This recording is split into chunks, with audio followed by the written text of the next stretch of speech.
चाहिए और खुद मिले। रामदास मिले हेरे हेरे और पेटे दास मिले बहुत हेरे, थोक में मिलत।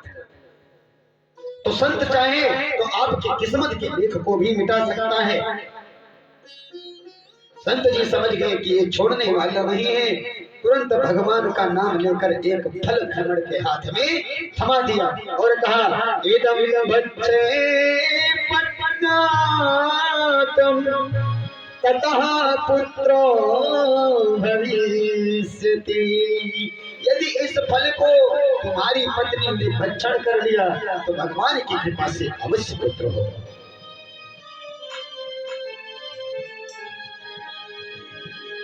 बस इतना ही सुनते ही ब्राह्मण देवता खुशी के मारे उछल पड़े और बस महाराज बस बस बन गया काम। अब तो जल्दी बतलाइए, कुछ नियम हो। जैसे भाई दवाई लो तो उसका परहेज भी जरूरी है, तो कहा कुछ नियम हो तो बता दीजिए, कहीं पालना पड़े। संत बोले नहीं नहीं, नियम तो कुछ पालने पड़ेंगे, केवल खास नियम ज्यादा नहीं, थोड़ा सा नियम है, उसको पालन करना पड़ेगा। एक समय भोजन करना, क्या एक समय भोजन करना, पवित्रता से रहे और जीवों पर दया करना, किसी से लड़ाई झगड़ा ना करना, ये दो चार नियम है। यदि तुमने ठीक से पालन किए तो बहुत सुंदर बेटा हो जाएगा। सुनते ही ब्राह्मण ने संत जी को साष्टांग दंडवत किया, प्रणाम किया और फल हाथ में लेकर घर को दौड़ पड़े और घर आकर आदिदेव ने अपने पत्नी से कहा, अरे सुनती हो, देखो तुम्हारे लिए क्या लाया हूं, जल्दी से पालो, खा लोगी तो बेटा हो जाएगा। ब्राह्मणी बड़ी चक्कर में पड़कर बोली, यह फल किसने दिया? महाराज ये ब्राह्मण फल किसने दिया? तो आठवले ने पूरी कहानी बताई। अब धुंधली ने सोचा, भगवान ना जाने, भगवान जाने किसने दे दिया होगा, कौन सा मंत्र पढ़ा होगा, और ऐसा तो नहीं है कोई मेरे ऊपर जादू टोना करके दे दिया हो। मैं तो बहुत विचार के ही काम करूंगी, क्योंकि संत जी वो ब्राह्मण देवता की श्रीमती धुंधली देवी बात नहीं मानती, विश्वास ही नहीं था उनको। तो पंडित जी से फल तो ले लिया, पर ब्राह्मणी बोली, महाराज अब आप अपना काम करो, मैं अभी इस फल को ऐसे थोड़ी खाऊंगी, पहले नहाऊंगी धोऊंगी, थोड़ा पवित्र मन से बैठ करके खाऊंगी, क्योंकि संत जी का दिया हुआ प्रसाद है। महाराज जी को पट्टी पढ़ा दिया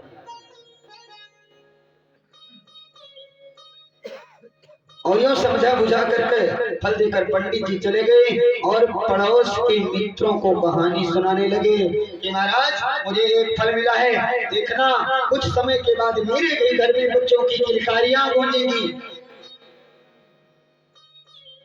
अब उधर श्रीमती धुंधली देवी जी क्या कर रही है, फल लिए बैठी है कि इसको खाऊं कि ना खाऊं, मन में सोच रही है। हाथ में फल लिए बैठी, इसको खाऊं कि ना खाऊं, मन में विचार करने।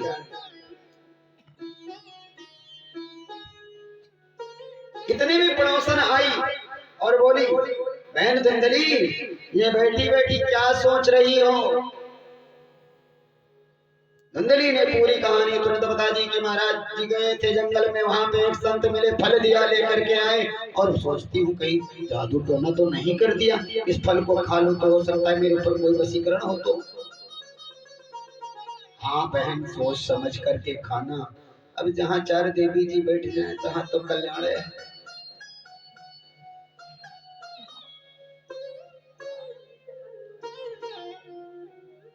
और कहा धुंधली ने कि मैं बहुत झंझट में पड़ गई हूँ। अच्छा ये बताओ बहन, आज मेरी समझ में नहीं आ रहा है कि इसको फल को खाना चाहिए कि नहीं खाना चाहिए। पड़ोसी ने कहा, इसमें सोचने की क्या बात, तेरे भाग्य खुल गए, जो संत की कृपा से फल मिल गया, लेकिन फल बच्चे गर्भेणो स्थितः स्वल्पभक्षं ततो शक्ति गृहे कार्यं कथं भवे। अरे यदि फल को खा लिया, यदि फल खाने से गर्भ गति से रह भी गया तो गर्भ रहने से पेट बढ़ जाएगा, उदर वृद्धि हो जाएगी, और उदर वृद्धि यदि हो गई तो भोजन थोड़ा सा होगा, स्वल्प भक्षी ततो शक्ति, और यदि भोजन कम हुआ तो शक्ति क्षीण हो जाएगी। नहीं, बल खत्म हो जाएगा। जब भोजन कम हो गया धीरे धीरे तो बल तो खत्म होगा ही, और यदि बल खत्म हो गया तो घर का काम कैसे करूंगा? यानी फल खाने से झंझट ही झंझट है।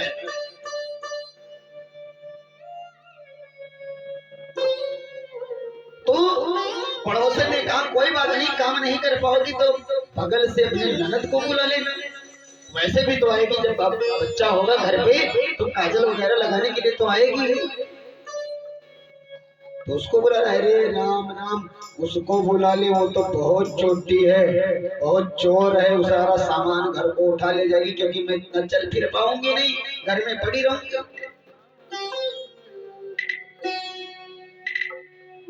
तो कहा उससे अच्छा तो मैं एक नौकर रख लूंगी, उससे ज्यादा काम करवा लूंगी। अच्छा फल तो मैं खा लूंगी, पर एक बात बता, मैंने सुना है कि गर्भवती स्त्री ज्यादा दौड़ नहीं पाती है। तो पड़ोसन ने कहा तुझे कौन सा ओलंपिक में भाग लेना है, कौन सा दौड़ना है? कहा हाँ वो तो ठीक है, लेकिन घर में आग लग गई तो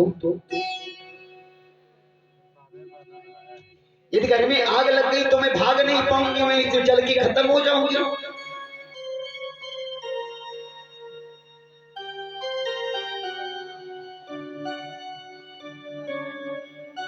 भाई धुंधली ने कहा देख बहन, घर में अभी भूकंप आ जाए तो भागना पड़ेगा, आग लग जाए तो भागना पड़ेगा, तो भगवान का भरोसा नहीं कब भागना पड़ जाए,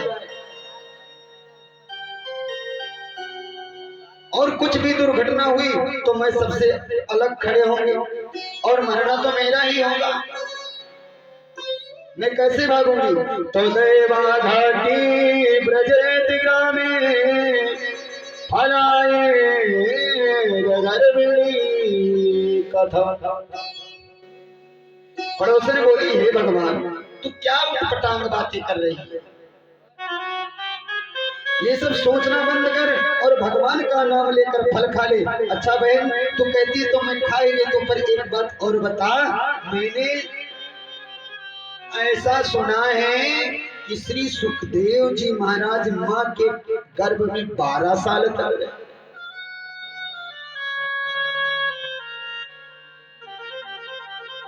क्या ये बात सत्य है? तो पड़ोसन ने कहा कि बहन सुना तो मैंने भी ऐसा है। धुंधली बोली हे भगवान, कहीं मेरा बेटा भी 2-4 साल तक रह गया तो तदा मैं मरणम भवे, फिर तो मेरी मृत्यु निश्चित है, मैं मर ही जाऊंगी,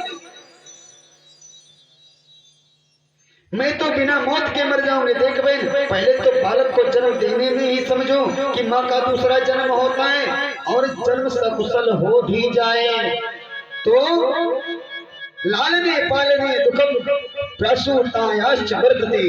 बालक ने कहा लालन पालन में पड़ेगा,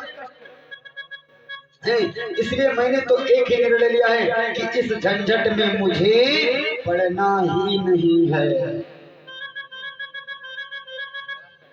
पड़ोसन ने कहा कि तेरी बुद्धि में जो आवे सो कर, इस प्रकार और समझा कर वह परेशान होकर बेचारी अपने घर को चली गई।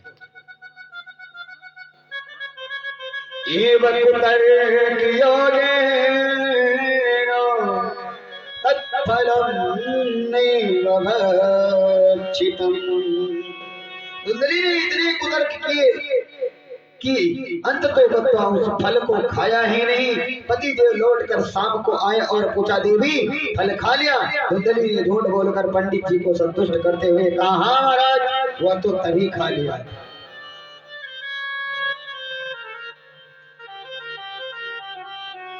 दूसरे दिन इसकी छोटी बहन आई और धुंधली बोली, अरे बहन तू खूब आई, मेरी आज आवश्यकता थी, बड़ी समय पे आई है तू, आज मैं ऐसे चक्कर में फंसी हूँ, तो मेरा तो कुछ समाधान कर दे।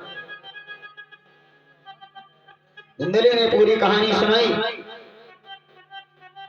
अब छोटी बहन भी चाहती थी, जो उसकी धुंधली की छोटी बहन चाहती थी कि उसके इसके बच्चे ना हो तो जितनी प्रॉपर्टी है सारे के मेरे बच्चे ही मालिक हो जाए।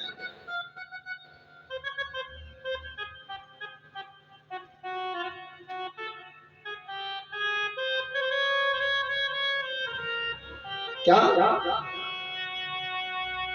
कहा बहन, तुम्हारा दिमाग खराब हो गया है क्या? क्या फल खाने से कई बच्चे होते हैं? और हाँ, यदि बच्चे होते भी होंगे तो देख, मैं गर्भ से, और मेरे जो बेटा होगा उसको तू ले लेना और अपने आप को छुपा के रहना, पंडित जी से बता करके रहना बच्चा मेरा होगा, मैं लेकर के तुम्हें दे दूंगी, और पंडित जी से बता देना कि मेरे बच्चा हुआ है। और एक फल की परीक्षा लेना है, तो तेरे दरवाजे पर गाय भी तो बंधी हुई है, वो भी तो बांझ है, उसके भी तो बच्चे नहीं है, उसको खिला दे।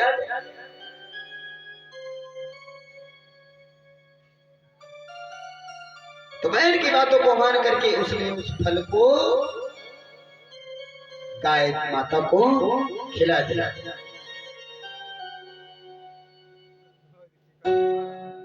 और इधर फल तो गाय को खिला दिया, इधर पति देव महाराज को समझाती बुझाती ना कि महाराज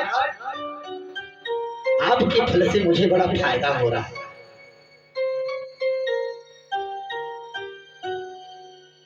पंडित जी भी बड़े भोले भाले थे, वो प्रसन्न हो रहे थे। कालांतर में छोटी धुंधली की छोटी बहन थी, उसके बेटा हुआ, उसने रात में आकर के गुपचुप से धुंधली को अपना बेटा दे दिया। धुंधली ने वहां खुशी बच्चा गोद लेकर अपने पतिदेव को दिखा दिया, देखो महाराज मुझे बेटा हुआ है। भोले भाले पंडित जी खुशी से नाचने लगे। उसके 3 माह बाद जिस गाय को फल दिया था उस गाय के भी बेटा हो गया। परम सुंदर कनक कांति थी उस बालक की, सर्वांग सुंदरम दिव्यम निर्मलम कनक प्रभ, सभी अंग से सुंदर, सोने के समान तेजवान। गांव वालों को पता चला तो देखने वालों की भीड़ लगी। भाई देखो, जायज सी बात है, किसी के कभी कोई चीज ना होने बिल्कुल असंभव हो गया और वो बात सामने आ जाए तो देखने वालों की तो भीड़ होगी ही होगी। और गांव वालों की भीड़ लग गई। पंडित जी बधाई हो,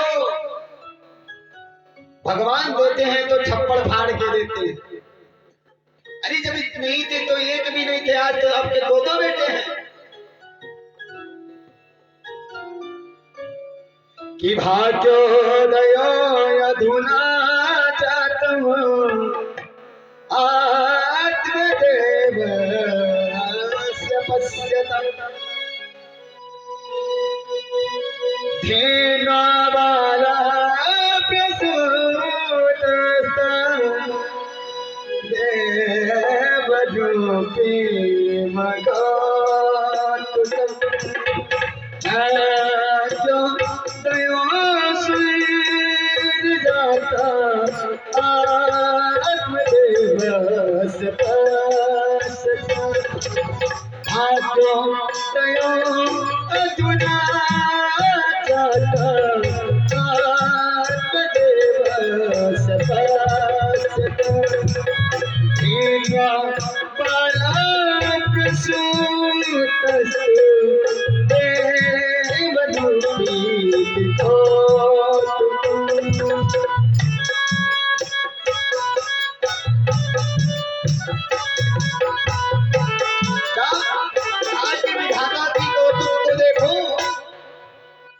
एक गाय ने मानव पुत्र को जन्म दिया। हमारे पंडित जी का तो भाग्य खुल गया।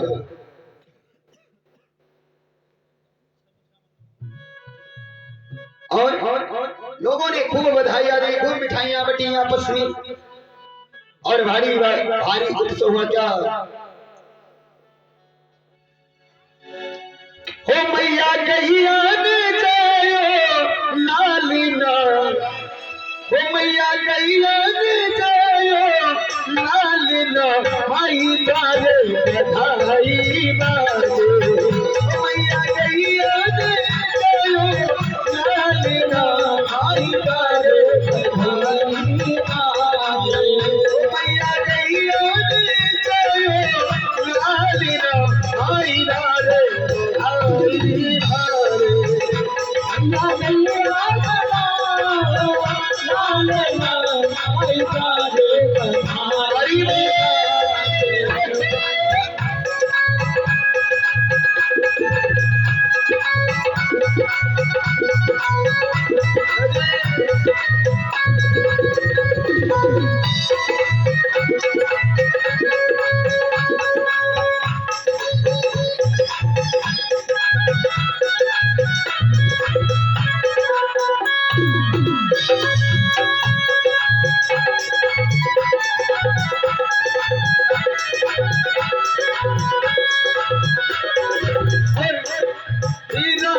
लुटावे सोना चांदी, राजा लुटावे सोना चांदी, राजा लुटावे सोना चांदी, राजा लुटावे सोना चांदी, हरी मैया लुटावे राजना, आई रे आई रे मैया मैया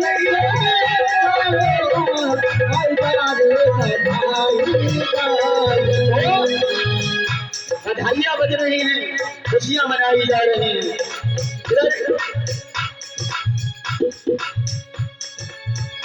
पंडित जी ने उधर सोचा कि अब बेटे धीरे धीरे बड़े हो रहे, तो इनका नामकरण संस्कार करना चाहिए। पंडित जी ने सोचा कि ये गाय के द्वारा उत्पन्न हुए, और पूरा शरीर तो उस बालक का एकदम मनुष्य की तरह था, लेकिन जो कान थे वो गौ थे। तो पंडित जी ने सोचा कि इस बेटे का नाम गोकर्ण रखा जाए। बोले गोकर्ण महाराज की। और पंडित जी सोच ही रहे थे कि इसका नाम गोकर्ण रखा जाए, तब तक धुंधली आई लड़ती झगड़ती हुई और कहा कि महाराज ये कैसा अन्याय, क्या अब क्या होगा? हाँ, अन्याय नहीं तो है क्या?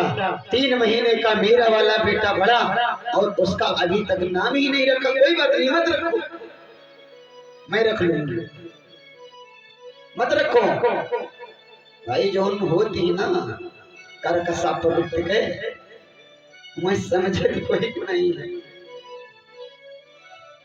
एक दिन पंडित जी रहे,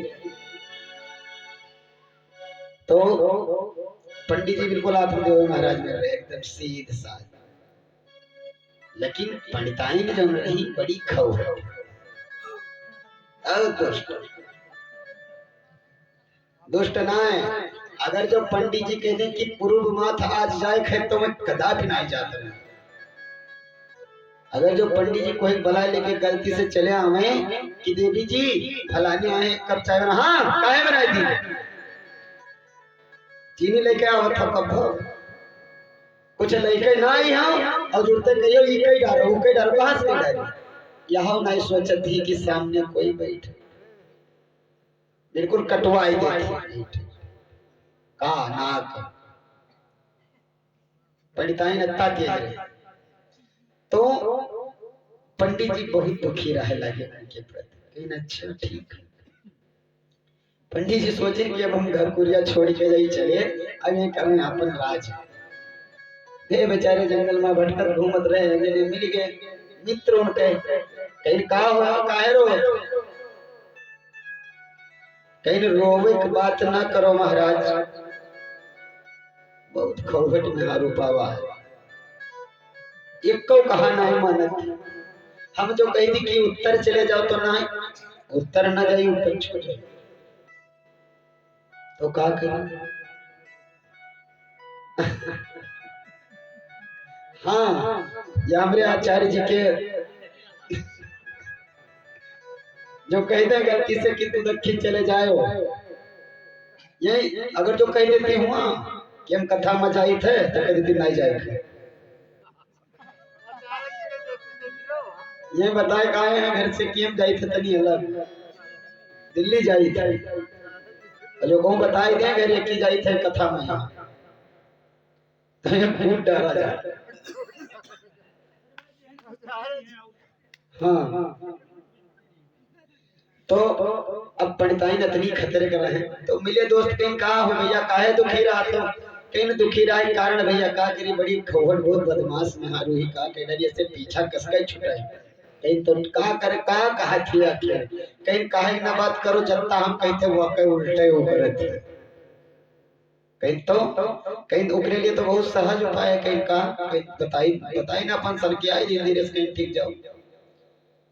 पंडित जी पहुंचे, कहो पंडिताइन लाओ कपड़ा लगता हमारे पैक करो और हम जाई थे इलाहाबाद कुंभ के मेला लाग है हुए जाई थे नहाए, तो पंडिताइन कहीं और तुहका न ले जा, ये बताई दी पंडित जी साफ साफ का कहीं कहीं जाई तो है नहाए कुंभ लागे लेकिन तुहका अब किस न ले जाए, कहीं कसके न ले चले हो हम तो चलबे, मैं उनसे पहले तैयार, कहीं तो ठीक है तैयार तो हो ही गई हो बड़ताई लेकिन आगे आगे ना चलो।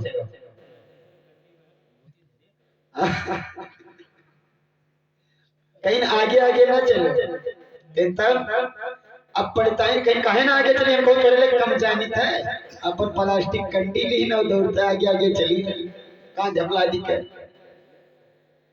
पहुंच गई आगे आगे, अब कौनों में हालत का पंडित जी पीछे पीछे चले जाए,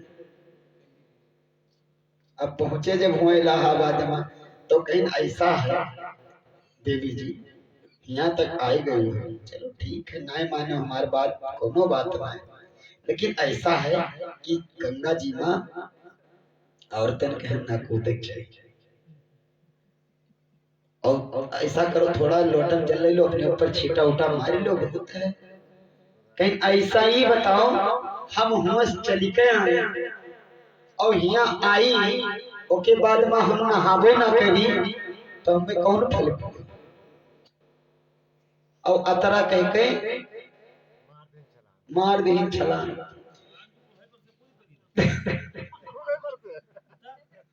अब छलांग जब मारी तो अतरे अतरे पानी खड़ी रही, कहीं चलो ठीक कोई बात नहीं पंडित देवी जी अब नहा लियो तो ज्यादा आगे जाए कौन जरूरत है, अब नहाए तो दारे नहाए निकली आओ बहिरे कहीं तो ठीक है हम तोरे कहे से जब कभो नहीं कुछ की तो आज काहे कर पाए बस धीरे से तनी और सर की बद गोविंदाय नमो नमः होएगा निपट गई, पंडित जी कह दे छोड़ छाड़ आप छुट्टी पाइए भाग आए घरे मुक्ति मिलेगा, तो यही मेरे हुई थी कोनो को गंगा लाभ के आए पंडित जी लइए बड़को भैया सही ने कहे थे कि अगर जो ये स्थिति हो तो यहाँ कुछ करो,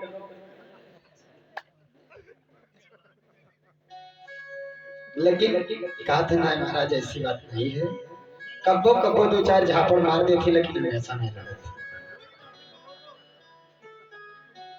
बोले वृंदावन बिहारी लाल की जय हो। कथा चल रही थी कि धुंधली ने कहा कि ये बताइए 3 महीने का बेटा मेरा बड़ा है और जो आज पैदा हुआ है उसका नामकरण करने के लिए आप सोच रहे हैं और मेरे बेटे का अभी तक नामकरण नहीं किया, कोई बात नहीं मत करो हम समर्थवान अभी मरे नहीं हम कर लेंगे, तो कहा क्या कि जो गौ से पैदा हुआ जिसके कान गो के समान है तो उसका नाम आपने गोकर्ण रखा, तो ये हमारा बेटा है, मेरा नाम धुंधली तो मेरा बेटा धुंधकारी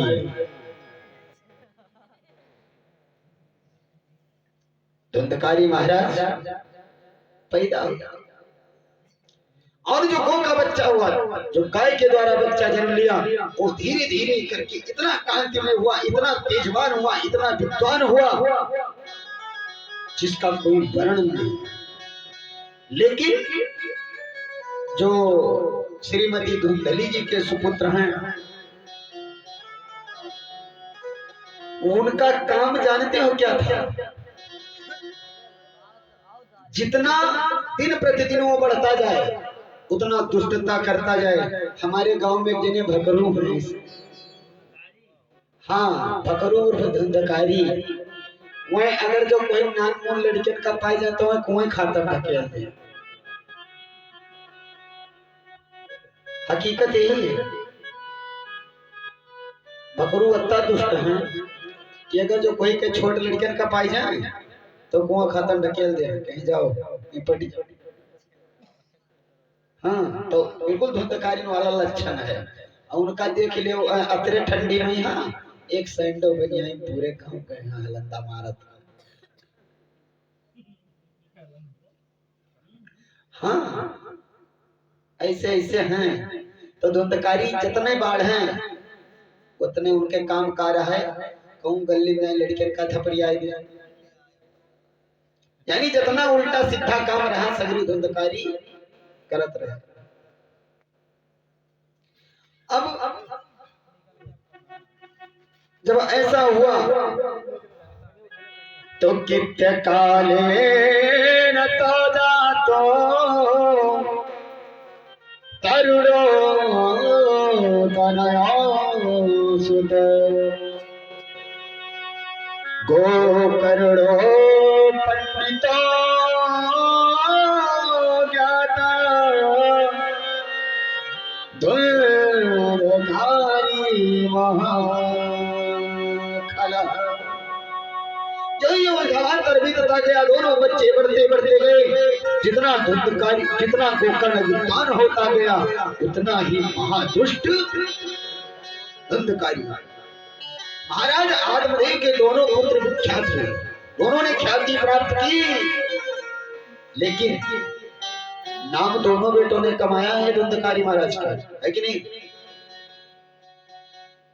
नाम इसीलिए गोस्वामी तुलसीदास जी ने कहा कि एक पिता के विपुल कुमार, एक पिता के विपुल कुमार, ओहि पृथक धीर चारा,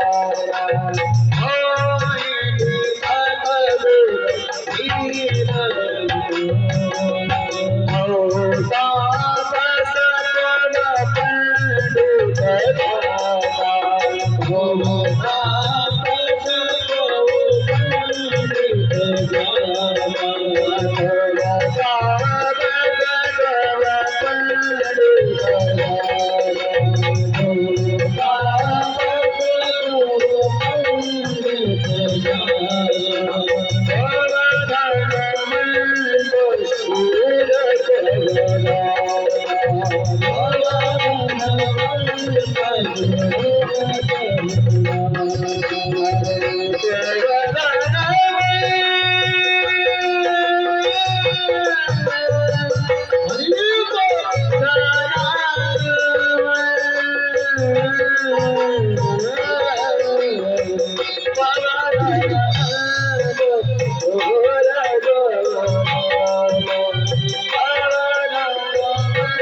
धीर चार पुत्र होते, क्या? एक पिता की विपुल कुमारा, हो ही पृथक गुण शील अचारा। और को तापस, कोई तो तपस्वी, कोई पंडित ज्ञाता, और को धनवंत सूर्य को दाता। एक ही बाप के बेटे सारे गाते, लेकिन कोई उसी में तपस्वी हो जाता है, कोई धनवंत हो जाता है, कोई वीर हो जाता है, और कोई ज्ञानी हो जाता है। तो जैसे गोकर्ण महाराज पंडित विद्वान होते गए, वैसे ये धुंधकारी भी अपनी ख्याति प्राप्त करने लगा। कालांतर बीतता गया और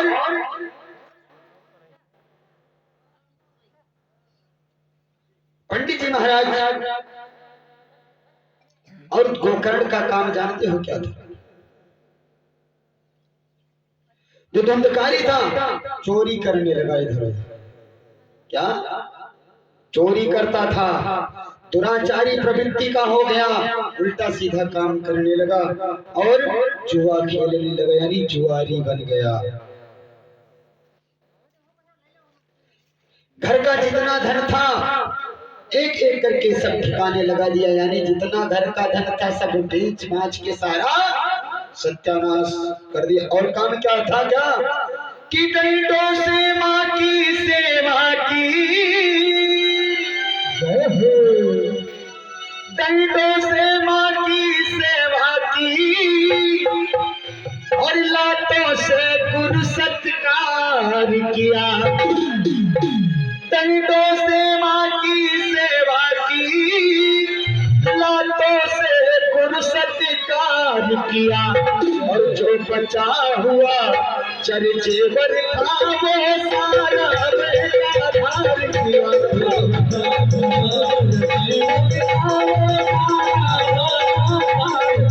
जो बचा हुआ चरजेवर था वो सारा बेकार किया।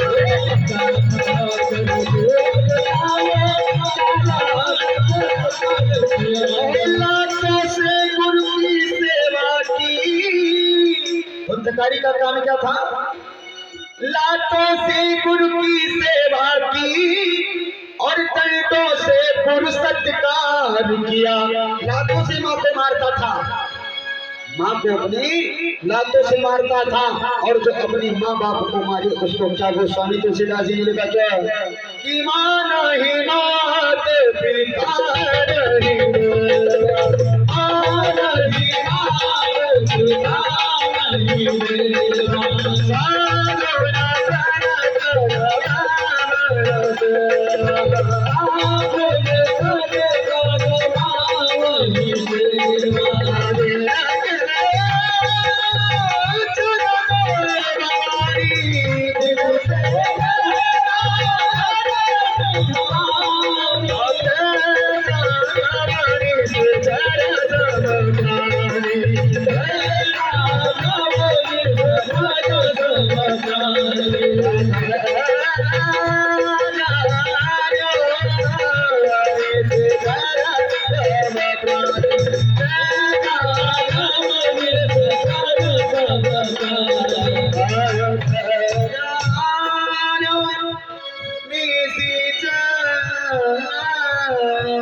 जो माता पिता को न माने,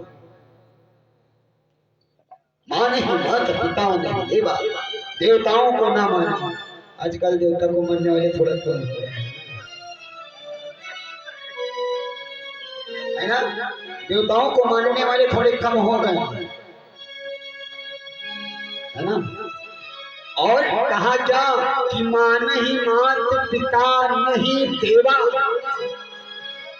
जो अपने माँ बाप को न मानता हो, पिता को नहीं मानता हो, देवताओं को नहीं मानता हो, संत दरवाजे पे आ जाए तो उनसे कहें कि खरहरा उठाओ तो नहीं, पहले द्वारा बाहर दो तब खाए थे बच्चों का।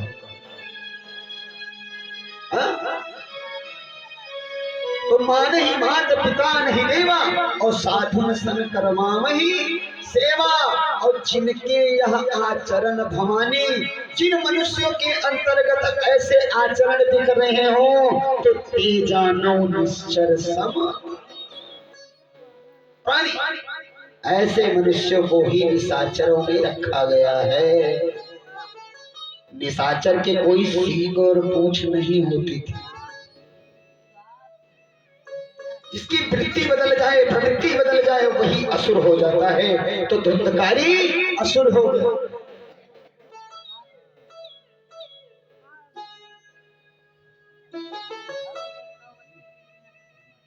व्यभिचार में प्रवृत्ति आ गई, वेश्याओं के घर जाने लगा धुंधकारी। एक दिन तो तो घर के बर्तन तक उठाकर बाजार में बेच दिए। अब तो पंडित जी सिर पकड़ करके रोने लगे। क्यों? कि को तिष्ठामि को गच्छामि को मे भ्योपहते प्राणमस्य त्याज्यामि दुःखेन हा कष्ट संस्थिता। कहाँ जाऊं, क्या करूं, कहाँ बैठूं, किसको अपनी व्यथा सुनाऊं? क्योंकि तब बेटे के लिए रो रहे थे कि बेटा मेरे क्यों नहीं है, और जब बेटा हो गया तो अब रो रहे हैं कि मेरे बेटा क्यों।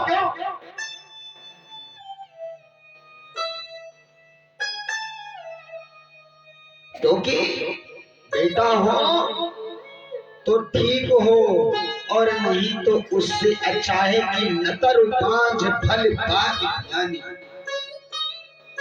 इससे अच्छा है कि बांझ जो कहते राम भक्त बिटिया भली तो राम विमुख नहीं भूत।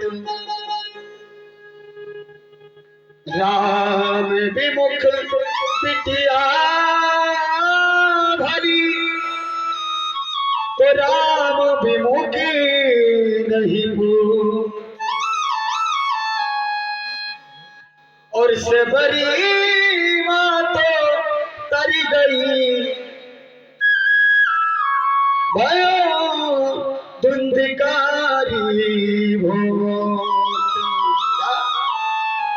अगर जो भगवान का भक्त है तो बिटिया ही अच्छी है, उस बेटे से जो राम के विमुख सब पुत्र हो जाए और धुंधकारी घर सो जाए तो जीते जी नरक है। अगर शबरी के जैसी बेटी हो जाए तो पूरे पूरे को तार दे।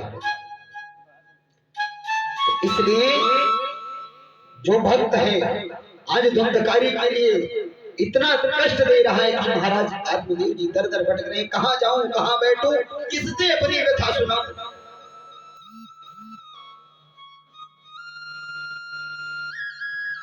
ऐसे जीवन से अच्छा है कि मैं जाकर कहीं अपने प्राण को त्याग दूं और मर जाऊं। प्राणं सत्यजामि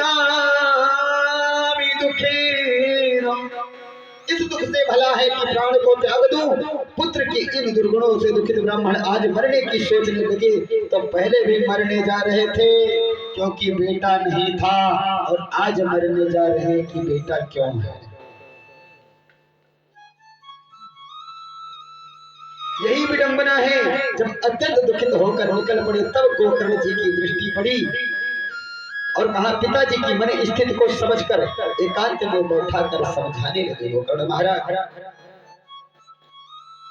पिताजी ये बताइए आपको संसार में सुखी कौन दिखाई देगा? बताइए कि संसार में सुखी कौन? ये संसार दुखालय है। क्या? दुखालय है, दुख धन आलय है, यानी ये संसार दुख का घर है।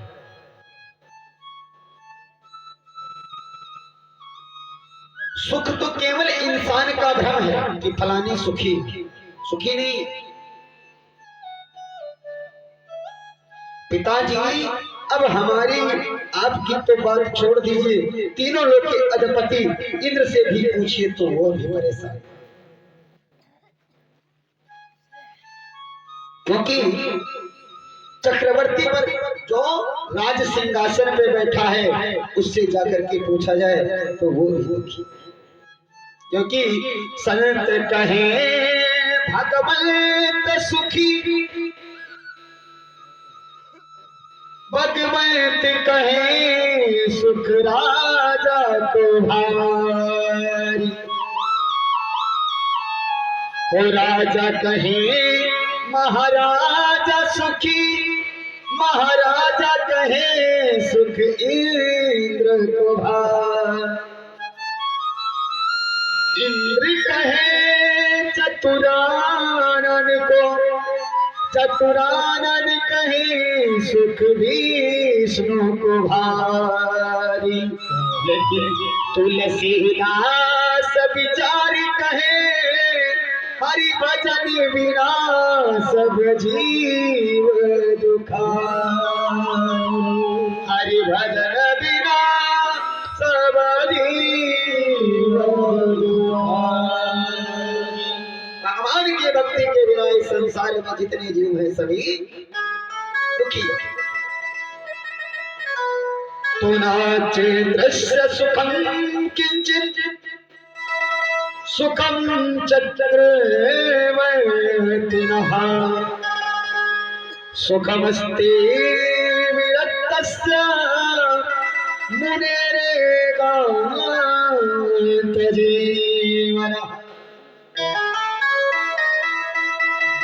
पिताजी इस संसार में सभी दुखी हैं,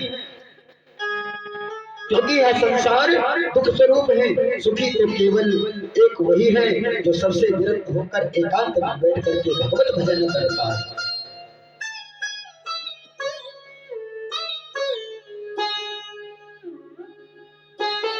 इसलिए संसार में वही एक महापुरुष है जो सुखी है।